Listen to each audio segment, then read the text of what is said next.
Well, I was sitting here listening, and is it okay if I change the subject to another topic, or do I need to stick with that one? Well, I mean, maybe. I don't know. What's your next topic? I thought the end of the world was going to be interesting. Well, I thought so too, but I don't really have any good arguments for it. I tried ahead, but But do you believe the world's ending? If Jesus showed up in front of y'all, you still wouldn't worship him because you don't agree with the doctrine. And according to Nope, Christian that's not the reason I wouldn't worship him. I wouldn't worship him because I believe that no being is worthy of worship. No, right. I understand there's a lot of reasons not to. I'm just trying to make a point real quick. According to if Muhammad doctrine, that if Muhammad showed up to you, would you worship Muhammad? Would you become Muslim? I would believe he exists. I would believe he exists. Okay, great. Separate from just making sure that you're holding yourself to the same standard you're about to hold us to. Yeah. No, I am. I was just making the point that in the Christian doctrine, you have to worship Jesus to be an actual Christian. You can believe that Jesus, in spirit and truth. If he appeared to you now, you would know he exists, but you still wouldn't be a Christian. And so I was wondering, a lot of the Christians that call in to try to convert y'all back to Christianity, if you was a Christian before or whatever religion you was, or denomination. I was wondering, is there really a point to that? Because at the end of the day, it's subjective. Like, you can choose not to worship him. The existence of a being is not subjective.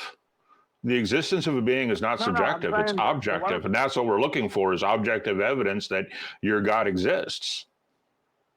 I'm saying the worshiping is subjective, not the existence. Yeah, sure. If in front of you, you would know he exists. But it's still subjective on your part if you want to worship him or not.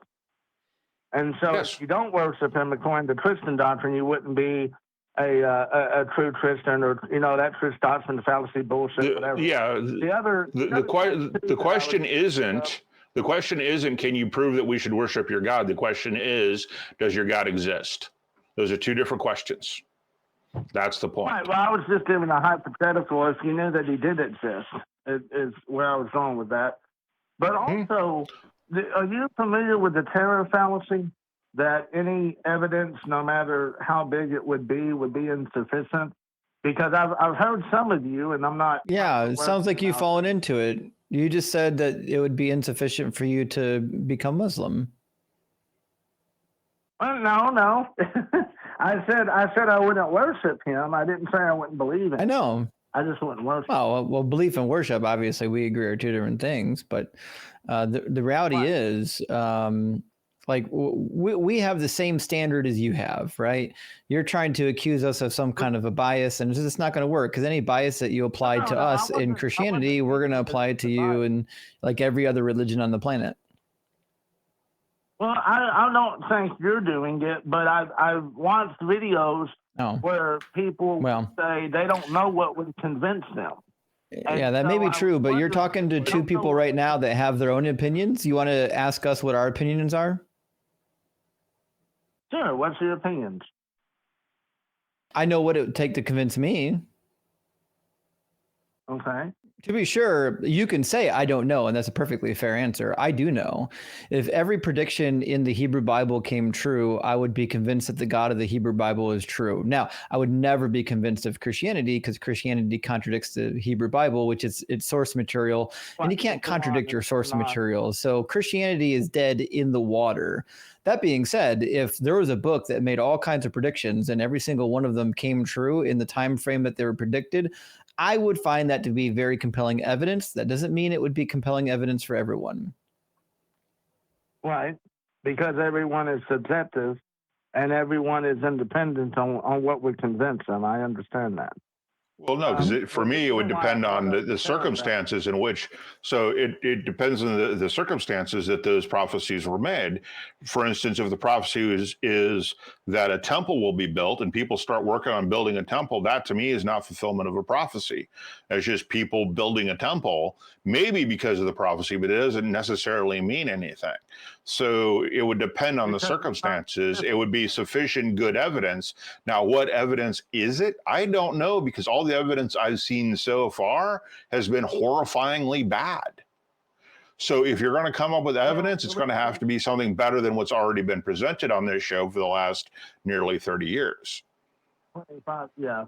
Yeah, I know it's over about 25 years, something like that. So as far as foretelling the future, or stuff like that, the stuff that it says would have to be very specific and not subject to any other kind of ridicule, to where it's specifically talking about that one event and nothing else. For prophecy, yes. Yeah, prophecy needs to be very specific.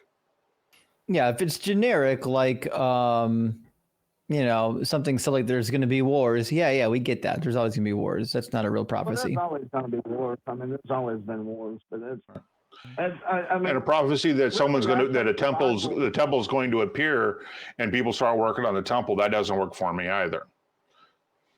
Yeah, no, it doesn't work for me either. I wouldn't count that as a prophecy either.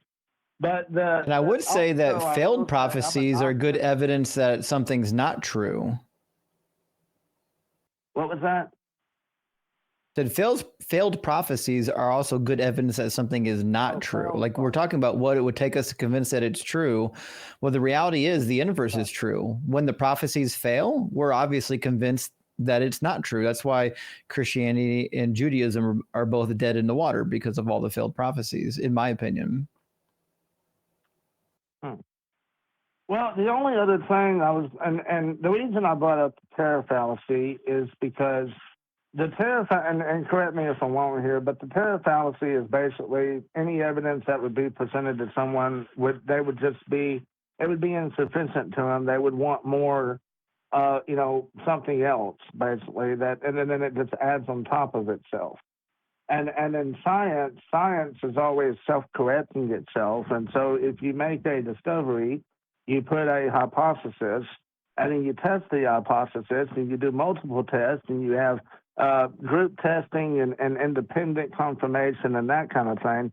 And with religion, you can't really do that, because religion is set on the basis of, here's what happened, you have to believe it. There's faiths, and even the definition in the Bible of faiths is evidence for stuff unseen, which obviously makes no sense. Right. So why are you a theist? I mean, it says here you're a theist, and you're making perfectly good atheist arguments.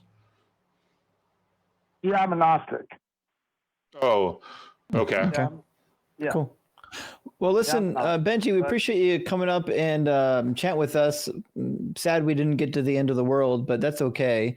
We've got one more caller in line, and we're kind of getting over our time limit here, so I'm going to get the next caller in. Yeah. But thanks for calling in, friend. Before you go, can you tell me what time y'all start the Atheist Experience Central Time? Central Time is 4:30. Okay, thanks. Sure.